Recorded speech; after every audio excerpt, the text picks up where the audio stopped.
Intense fighting is taking place in northeastern Syria after Islamic State, IS, fighters tried to break inmates out of a Kurdish-run prison. Kurdish-led forces backed by U.S. airstrikes have been battling militants in the city of Hasaka since Thursday. The assault on Kurdish-run prison is one of the group's most ambitious since its defeat in Syria nearly 3 years ago. The overcrowded site houses 3,500 suspected IS members, including some of its leaders, a monitoring group says.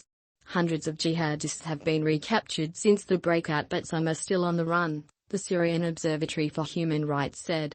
Kurdish security forces have surrounded the prison and are fighting for control of nearby neighborhoods. Residents have been fleeing their homes. The children of IS, it's a disaster we cannot deal with. UN calculates new Syria war death toll. The Syrian Observatory says at least 28 Kurdish security forces have been killed, along with 5 civilians and 58 IS members. Meanwhile, IS claimed in a video on the 22nd of January that many of its members had been freed in the attack on the prison. The footage also appeared to show the militants holding a number of hostages.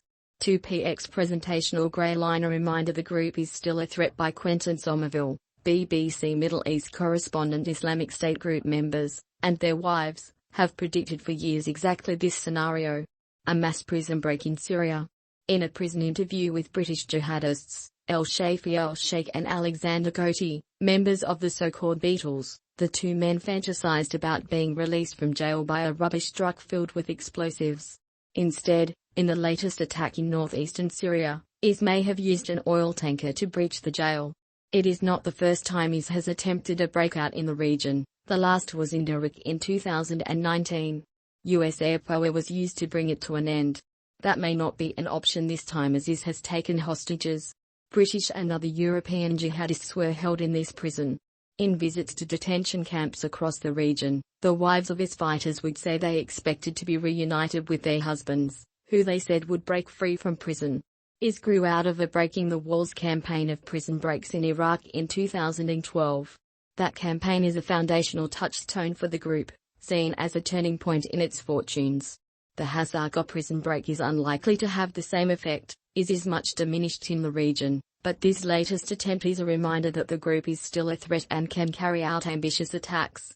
2px presentational grey line. The Pentagon has confirmed the US-led coalition carried out airstrikes. State Department spokesman Ned Price praised the capable efforts of the SDF and said IS had been attempting to release militants from the prison for the past year.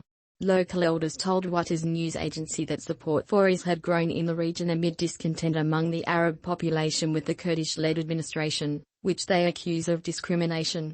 The Kurdish-led Syrian Democratic Forces deny this. Thousands of IS fighters from more than 50 countries are being held in Kurdish-run prisons in northeastern Syria.